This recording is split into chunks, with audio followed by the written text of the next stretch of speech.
Bonjour et bienvenue pour cette deuxième capsule sur les solutions et la concentration massique. Alors, cette capsule est plus orientée sur le côté pratique avec la préparation d'une solution de concentration donnée. On a vu en TP qu'il y avait deux manières de préparer une solution. La première, c'est par dissolution. Alors, il y a plusieurs étapes qu'il faut connaître et puis des petits aspects pratiques dont il faut se rappeler. La première étape d'une dissolution, c'est de peser. Alors je vous rappelle que vous posez la coupelle de pesée sur la balance et que vous appuyez sur le bouton TAR pour remettre à zéro le comptage de la masse de ce qu'il y a sur le plateau. Ensuite, vous devez utiliser une spatule pour déposer délicatement et proprement, c'est-à-dire uniquement dans la coupelle et pas sur le plateau tout autour, votre solide en poudre jusqu'à obtenir la masse désirée. Une fois que vous avez obtenu cette masse-là, vous pouvez passer à la deuxième étape. Alors, la deuxième étape, c'est d'utiliser la coupelle pour mettre le solide, le soluté, dans une fiole jaugée. On utilise souvent un entonnoir pour ça. Et en plus, les coupelles sont très souvent souples, ce qui permet d'éviter de perdre de la matière. Petite remarque pratique, une fois qu'on a vidé tout le solide a priori de la coupelle dans la fiole jaugée, il est intéressant de rincer cette coupelle au-dessus de l'entonnoir pour récupérer un maximum de solide qui a pu rester un petit peu accroché sur la coupelle ou dans un coin de l'entonnoir. Une fois qu'on a rincé et récupéré l'eau de rinçage de cette coupelle, l'étape suivante va constituer à rajouter de l'eau dans la fiole jaugée.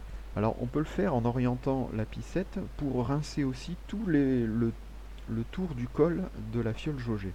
C'est intéressant si de la poudre s'est un petit peu accroché sur ce col. Par contre, il ne faut pas remplir tout de suite complètement la fiole jaugée, on la remplit d'abord aux 2/3 et on fait une première agitation pour une première homogénéisation de notre solution. Une fois qu'on a fait cette agitation-là, on peut passer à la quatrième et dernière étape, on va compléter jusqu'au trait de jauge, et pour cela, il va falloir être précis. On est précis en gardant d'abord, quand on approche du trait de jauge, on garde la fiole jaugée posée sur la table et c'est nous qui descendons notre œil au niveau du trait de jauge. Et il faut bien que ce soit le bas du ménisque qui soit au niveau du trait de jauge pour avoir une mesure précise du volume de solution qu'on a fabriqué. Une fois qu'on est arrivé jusqu'au trait de jauge, on peut remettre le bouchon sur la fiole jaugée et faire une agitation finale pour bien dissoudre tout notre soluté. Normalement, si on a bien travaillé, on obtient des solutions homogènes par cette méthode-là. S'il reste des cristaux, il va falloir attendre peut-être ou agiter encore pour obtenir une solution homogène. L'autre méthode pour fabriquer une solution, c'est par dilution. Alors par dilution, il va falloir aller prélever une solution déjà préparée à l'avance. Alors, on va prélever à l'aide d'une pipette et d'une propipette, cette petite poire que vous avez manipulée en TP. Je vous rappelle qu'on manipule en levant les bras, on doit mettre son œil au niveau du trait de jauge supérieur quand on prélève une solution, ça implique d'avoir les bras un petit peu levés, et on fait bien attention à la montée, de ne pas monter au-dessus de ce trait de jauge avec le risque de mettre du liquide dans la poire de prélèvement. Une fois que ce premier prélèvement est fait, il va falloir introduire le prélèvement dans la fiole jaugée qui va nous servir à fabriquer la nouvelle solution. Là, il va falloir mettre son œil au niveau du deuxième trait de jauge, c'est-à-dire le trait de jauge inférieur, si la pipette en contient un, pardon, et il va falloir descendre jusqu'en bas de la pipette, si celle-ci ne contient pas de deuxième trait de jauge. Là, il va falloir mettre son œil en bas de la pipette, il va falloir lever les bras très fortement. Donc c'est pour ça que c'est souvent fatigant, contraignant et difficile de faire cette étape-là. On essaye de faire tout ce qu'on peut, mais il faut être précis, il ne faut pas mettre trop de liquide de la solution qu'on appelle solution mère, on y reviendra un petit peu plus tard. Et puis il faut en mettre, faut pas en oublier pour avoir une mesure précise du travail qu'on fait. Ensuite, les étapes suivantes ressemblent beaucoup à celles de la dissolution, c'est-à-dire qu'on va rajouter de l'eau jusqu'aux 2/3, on va boucher et on va agiter une première fois.